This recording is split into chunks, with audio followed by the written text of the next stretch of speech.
quelqu'un en ce lieu à qui tu as fait du bien. Je crois que ce cantique dit qu'il mérite ton adoration. Mon frère et ma soeur, ne ferme pas la bouche, adore-le. Il mérite ton adoration. Il mérite que tu l'élèves. Il mérite que tu l'exaltes. Il mérite que tu lui sois reconnaissant. Il mérite que tu le bénisses. Il mérite d'être élevé. Ce Dieu qui t'a donné la vie ce matin, celui-là même qui, malgré les embûches, malgré les défis, t'a ouvert une porte. Il mérite ton adoration. Il mérite ton adoration. Adore ton Père, adore ton Dieu. Adore ton Créateur. Adore celui-là même qui veille de nuit et de jour afin d'assurer ton lendemain. Alléluia. Alléluia.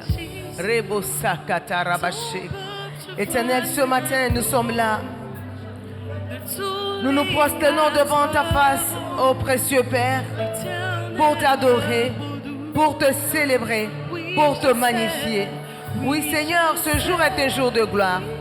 Jour de gloire parce que tu nous fais l'honneur d'être au milieu de nous. Car tu as dit dans ta parole que là où 2 ou 3 sont assemblés, tu es là. Et ce matin, nous bénissons ta présence au milieu de nous. Ce matin, nous bénissons ton onction au milieu de nous. Ce matin, nous bénissons ta faveur au milieu de nous. Ce matin, nous bénissons ta bonté au milieu de nous. Ce matin, nous bénissons ton amour au milieu de nous. Ce matin, nous bénissons ta victoire au niveau de nous. C'est pourquoi, ô Père, nous te rendons toute la gloire. Merci, Seigneur. Je ne sais pas qui attend quelque chose de glorieux. Tout le monde attend quelque chose. Mais l'Esprit est en train de parler à 3 personnes spécialement. L'Esprit est en train de parler à 3 personnes spécialement. Pas plus de 3 personnes qui attendent quelque chose. Et puis la personne s'est dit, non, ce n'est plus possible. Ce n'est plus possible. La personne est complètement découragée. La personne s'est dit, bon, ça je laisse tomber, je vais chercher autre chose. La vision que la personne attend, la personne en train de se détourner de sa vision. Alors que cette première vision est celle que Dieu lui a donnée. Je ne sais pas si cette parole concerne quelqu'un. Je ne sais pas si cette parole concerne quelqu'un qui est en présentiel ici. Mais c'est ce que Dieu me dit et c'est ce que Dieu est en train de continuer à me dire. Tu attends quelque chose. Tu cours après quelque chose. Tu attends, je ne sais pas si mon français, quelqu'un comprend. Tu veux quelque chose et tu te bats pour quelque chose. Et puis maintenant, tu veux laisser tomber cette chose pour laquelle tu étais déterminé pour prendre une autre voie. Oh, je ne veux pas que tu aies honte. Parce que le Saint-Esprit me l'aurait dit. Le Saint-Esprit me l'aurait dit. Tu attends quelque chose. Tu attends quelque chose. Tu te bats pour quelque chose. Et la chose est en train de traîner selon toi. Et puis tu veux faire demi-tour. Tu veux changer de stratégie. Tu veux changer de plan. Oui.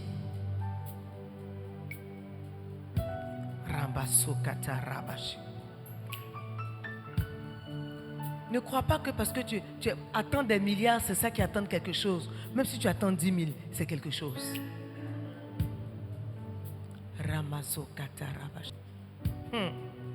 Frères et sœurs, nous sommes en train de passer à un autre niveau. Je vous en supplie, Dieu veut faire quelque chose dans nos vies, dans cette assemblée. Dieu veut changer les positions. L'Esprit de Dieu est en train de me parler. Frères et sœurs, c'est Dieu qui passe, c'est le Saint-Esprit qui est en train de conduire ce moment. Je l'ai entendu fort. Je l'ai entendu fort. Je l'ai entendu fort. Et je parlais à Dieu. Vous attendez quelque chose. Vous attendez quelque chose et vous voulez laisser tomber cette chose-là.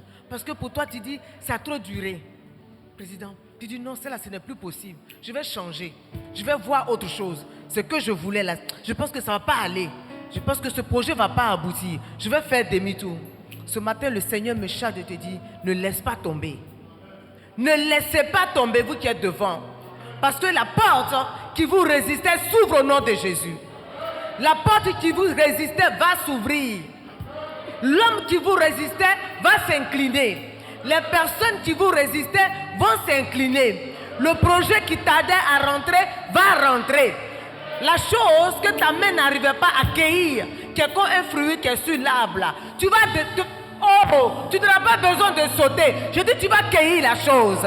Je dis, tes mains vont toucher cette chose. Pendant que je touche vos mains, je déclare la prospérité à tous égards, l'abondance à tous égards, le débordement. Une onction de débordement va vous toucher. Une onction de débordement, une onction de débordement, une onction de débordement, une onction de débordement, une onction de débordement. Au nom puissant de Jésus, quel que soit ce que vous attendez, quel que soit ce que vous attendez, je dis, je ne veux pas savoir l'immensité de la chose que vous attendez. Le Saint-Esprit dit, quel que soit ce que vous attendez, elle arrivera. Au nom puissant de Jésus, cette chose va s'accomplir. Et vous allez témoigner dans cette assemblée. Éternel, je parle de ta part. Cette parole ne vient pas de mon intelligence, ne vient pas de ma connaissance. C'est ce que j'ai reçu. Et je la donne au peuple tel que je l'ai reçu. C'est pourquoi je vais déclarer sur vos vies. Même toi qui n'es pas avancé, je dis quelque chose de glorieux s'accomplit dans ta vie. De façon spéciale, vous qui êtes devant ici, ne soyez pas ordinaire durant ce mois de mars. À avril, ces 2 mois qui viennent, soyez vigilants. Soyez vigilants et connectés. N'appréciez pas les choses dans la chair. Appréciez ces choses qui vont arriver selon l'esprit. Ouvrez vos yeux de l'esprit. Demandez au Seigneur de faire tomber les écailles de vos dieux, afin que le jugement que vous allez avoir ne soit pas charnel. Voilà ce que le Seigneur a pour vous ce matin. Voilà le cadeau que le Seigneur a réservé à ce peuple ce matin. Voilà ce que le Saint-Esprit réserve à son peuple ce matin. Je déclare au nom puissant de Jésus que toute porte qui était fermée au-devant de vous s'ouvre au nom de Jésus. Que tout homme fort qui se tenait au-devant de la porte de votre destinée, que cet homme tombe au nom puissant de Jésus. Que la main céleste descend et combat cet homme fort violemment au nom de Jésus. Ce que je vois, c'est que vous allez voir quelqu'un qui va venir se confesser à vous. Je dis, quelqu'un va venir se confesser à vous. Tu peux être encore dans l'assistance. Il y a quelque chose qui s'est passé dans ta vie, mais la personne va venir te dire, je suis désolé. Tu vas recevoir quelqu'un qui va venir te dire, je suis désolé. Ne résiste pas. Ne dis pas oui ceci. Pardonne. Pardonne. Je dis, quelqu'un va venir à ta rencontre pour se confesser. Elle ne dira pas la chose directement, mais sa démarche veut dire c'est une confession. Alors, ne pousse pas loin le bouchon. Accepte cette personne parce que ça va ouvrir une porte pour toi. Je dis, une porte va s'ouvrir pour quelqu'un. Je dis, cette année n'est pas une année ordinaire. Le Seigneur a réservé quelque chose de nouveau pour ta vie. Que Dieu te bénisse. Je vous remercie, frères et sœurs. Veuillez vous asseoir au nom de Jésus. Peuple de Dieu, je vous salue au nom de Jésus. Et je bénis vos maisons respectives au nom puissant de Jésus. Je veux saluer du haut de cette chair nos parents spirituels, Pasteur Sam et Maman Sylviane. Et que ce Dieu qui les a appelés, à la suite duquel nous autres nous travaillons, toute l'équipe ici travaille, que ce Dieu aussi se souvienne toujours d'eux. Que ce Dieu créateur, ce Dieu bienfaiteur, continue de leur faire du bien au nom puissant de Jésus. Et que les anges du ciel descendent pour combattre leurs ennemis au nom de Jésus. Amen. Amen. Peuple de Dieu, je veux dire à quelqu'un ce matin, tu es un véritable frère, tu es une véritable sœur. Je veux dire à quelqu'un ce matin, je suis tellement fier de t'avoir. J'espère que tu es aussi fier de m'avoir, mais parce que moi, je suis fier de vous avoir. Alléluia. Je suis fier de vous avoir parce que vous êtes en train de développer l'amour de Dieu. Allez, vous savez, sans amour, rien ne peut vivre. Sans amour, même le petit chien ne peut vivre. Tous avions besoin de l'amour. Mais encore, lorsque nous manifestons l'amour de Dieu, c'est plutôt débordant. Et ce week-end, vous avez manifesté l'amour de Dieu. Vous aviez le cœur de Dieu. Amen. Nous avons traversé et nous traversons des moments de tumulte, mais nous sommes des hommes et des femmes de foi. Vous vous êtes mobilisés à la veillée, à la lever, jusqu'au dernier moment. La vraie famille, c'est ça. Je l'ai dit à la veillée. Quand on n'a pas de hauteur spirituelle, on ne comprend pas. Il y a des choses, excusez-moi les frères Kofi, ceux qui sont nombreux ici en famille, il y a des choses, frère, que mon fils là-bas ne pourra pas faire pour toi, que ce frère pourra faire pour toi. Est-ce que vous comprenez? Ma fille, il y a des choses que ta soeur qui est aux deux plateaux ou bien à Makori ne pourra pas faire pour toi, que maman qui est là pourra faire pour toi. Et c'est ça que vous devez retenir. C'est pourquoi nous devons être soudés. Nous devons marcher dans l'amour. Nous devons nous protéger. Nous devons nous couvrir. Tu dois couvrir l'infirmité de maman Kedja. Elle va couvrir les miens. Oui. Je dois la couvrir. Elle doit me couvrir. Je dois couvrir le président. Il doit me couvrir. Je n'attends pas de savoir est-ce que le président a enlevé un jour la couverture sur mes pieds. Ce n'est pas ça le plus important. Ma responsabilité, c'est de le couvrir. Et sa responsabilité, sans chercher à savoir ce que moi je pense de lui, c'est de me couvrir. Est-ce que vous comprenez? Si nous marchons de cette façon, il n'y a personne qui pourra nous battre. Le monde ne pourra pas nous battre. Et le monde ne pourra pas te battre. Et tu seras un véritable triomphateur au nom de Jésus. Parce qu'il va regarder à ton cœur qui lui ressemble à lui. Il veut que nous soyons à son image et à sa ressemblance. Et c'est dans la démonstration de l'amour que le Seigneur nous localise. Plus nous sommes amour, plus nous allons expérimenter la main de Dieu dans notre vie. Plus tu seras amour, plus tu vas expérimenter la main de Dieu dans ta vie.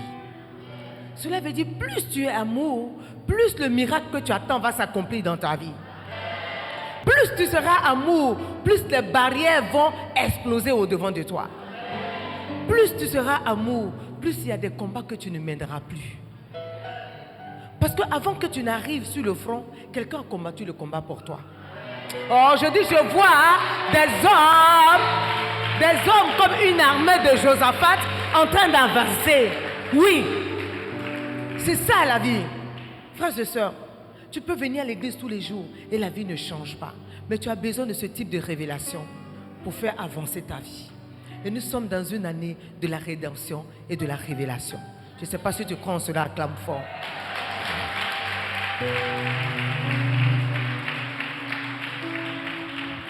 Alors, merci à tout le peuple. Merci à vous. Merci à notre papa.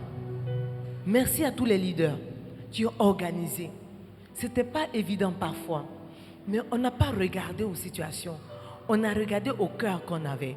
On a regardé à notre frère. Quand je me tiens là, voilà sa position là-bas.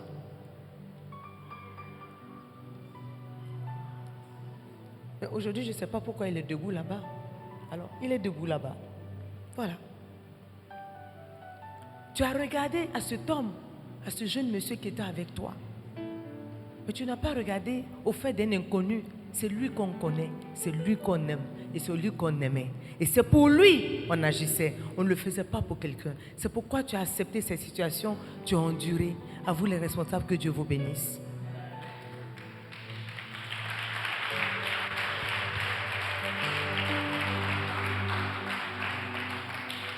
Et j'ai besoin de vous pour assumer cette responsabilité que le Seigneur m'a accordée au travers de son serviteur, le pasteur Sam. Il n'y a personne qui soit hautement intelligent pour accomplir de grandes choses. Je vais dire à quelqu'un, l'argent est bon, mais la ressource humaine est plus importante. Ça veut dire l'argent est bon, mais l'homme est mieux.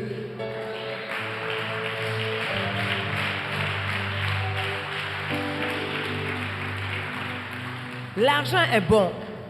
Ayez ça en vous. L'argent est bon. Avoir l'argent, c'est bon. La Bible même dit l'argent répond à tout. Mais pas à tout totalement. Mais parfois, c'est du papa là qu'on a besoin. Même s'il n'a rien dans sa poche. Mais sa présence, avec sa calvitie reluisante, quand je vais le voir, mon cœur est dans la joie. Amen. Est-ce que tu as vu quelqu'un, un milliardaire qui est couché et qui a mis les milliards autour de lui, qui est malade couché? Et puis les milliards font comme ça pour marcher, pour lui mettre de l'eau dans la bouche? Est-ce que c'est possible? L'argent n'a pas de pied.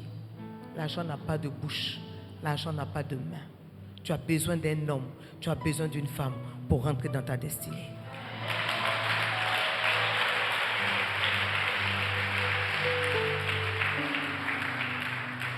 C'est pourquoi tu dois respecter ton frère, respecter ta soeur, parce que tu ne sais pas de qui va sortir la bénédiction que tu attends depuis longtemps. Tu ne sais pas. Ne minimise personne. Ne minimise personne. Personne n'est à minimiser. Parce que chacun a un pouvoir. Chacun a une force. Et Dieu a mis à chacun de nous des talents.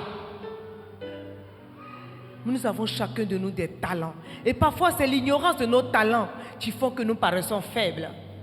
Tu n'as pas dit Amen. Je dis, c'est l'ignorance de ce que Dieu a mis en nous qui fait que nous pensons parfois que nous sommes rien et que nous n'avons rien. Je veux dire à quelqu'un, tu es hyperbement riche. Riche de valeur, riche de connaissances, riche d'intelligence. Et cette richesse va te permettre de posséder tes possessions. Oui. Que Dieu te bénisse.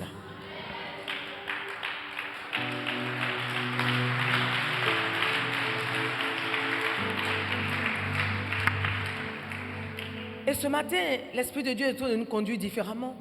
Mais cela fait partie de ce que nous devons faire. Alléluia. C'est ma prière à l'Éternel qu'il nous porte à un autre niveau. Que des vies soient transformées. Alléluia. Que quelqu'un même regarde sa situation et dit, aïe, ça l'a pu m'arriver. Amen. Mais c'est Dieu. Changeons nos cœurs. Changeons nos démarches. Vous avez compris? Changeons de vie afin que nous puissions voir les choses réelles de Dieu s'accomplir dans nos vies. Il nous a rachetés par amour. Il a payé le prix pour nous par amour. Et tu dois aussi manifester beaucoup d'amour pour voir la main de Dieu sur ta maison, sur la vie de tes enfants. Tu as des sacrifices à consentir. Sans sacrifice, il n'y a point de résultat. Tu as des sacrifices à consentir. Mais lorsque l'heure du sacrifice sonne, ne recule pas. Ne dis pas c'est trop, je n'en peux plus. Je dis, tu as un sacrifice à payer. Tu dois payer le prix. Tu as un prix à payer pour là où tu veux arriver. Tu as un prix à payer pour ce que tu veux voir de tes yeux dans ta maison, dans ta vie, dans ton travail, dans tes activités. Tu as besoin de payer le prix. Si tu ne payes pas le prix, tu ne verras pas la grandeur.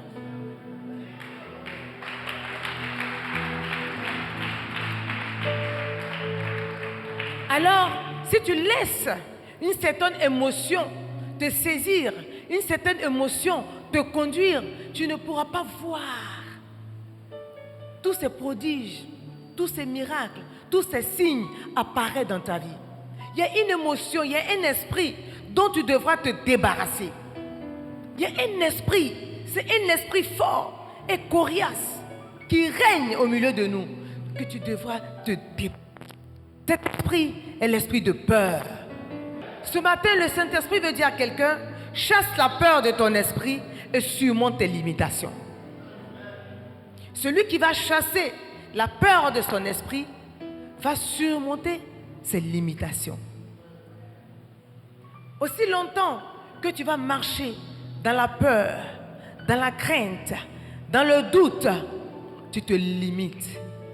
Depuis le début de l'année, nous partageons une succession de messages et d'enseignements qui a pour seul but de nous permettre de voir la main de Dieu Tout ce que nous venons pour faire ici, ce n'est pas pour nous pavaner, mais c'est pour nous aider à grandir.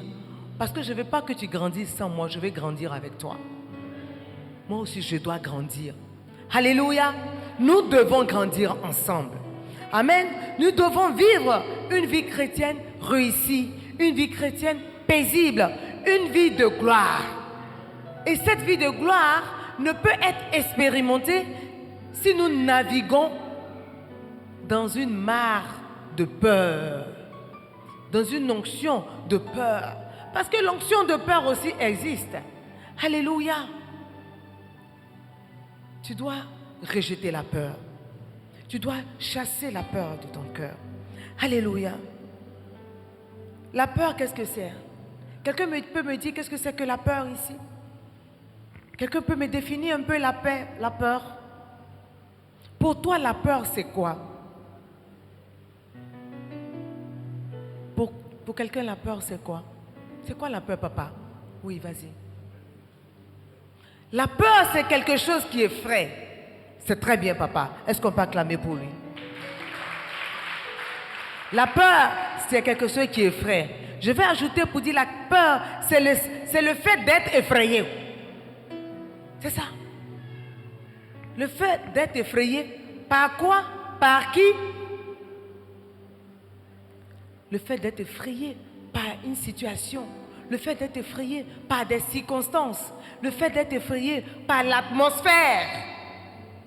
Le fait d'être effrayé par le qu'en dira-t-on. Donc tu es là, toi, c'est la peur qui est en toi. C'est le fait d'avoir la crainte en soi. C'est le fait d'être toujours convaincu qu'il y a un danger qui n'est pas loin. Vous voyez un peu? Toi, dans ta vie, là, tu avances, tu es jolie, tu as travail, mais tu as été déçu par 2 fiancés. Donc quand un autre vient là, la peur est en toi. Tu te dis, il vient faire comme les autres là. Donc, il ne faut même pas je vais me coller à lui. Sinon, ce qu'on m'a fait là, il va me faire encore. La peur du passé peut t'empêcher d'avancer. Et ce matin, l'esprit veut briser la peur du passé dans la vie de quelqu'un. La peur là, c'est le fait d'être convaincu qu'il y a un danger imminent. Tu veux faire des affaires, tu as échoué dans un commerce que tu as fait. Et Dieu te fait la grâce, il y a une autre opportunité qui s'offre à toi. Mais tu es là, tu dis, ça là, si j'ai accepté la marchandise là, je ne veux pas avoir honte devant maman serait là-haut. Si je prends et puis ça échoue encore. La dernière fois, j'ai essayé avec le frère Joseph, ça n'a pas été. Donc, tu vis avec la peur au ventre, dans ta vie, dans ta maison, dans la vie de tes enfants. Tu as peur du danger. Le danger n'est pas là, mais tu imagines, tu as fabriqué des dangers dans ton esprit qui te contrôlent, qui te dominent. Ça domine tes activités, ça domine ton mariage, ça domine la vie de tes enfants. Tu es dans une atmosphère de peur de façon permanente. Amen. Frère, il te faut du courage et de l'audace pour marcher sur le chemin de ta destinée.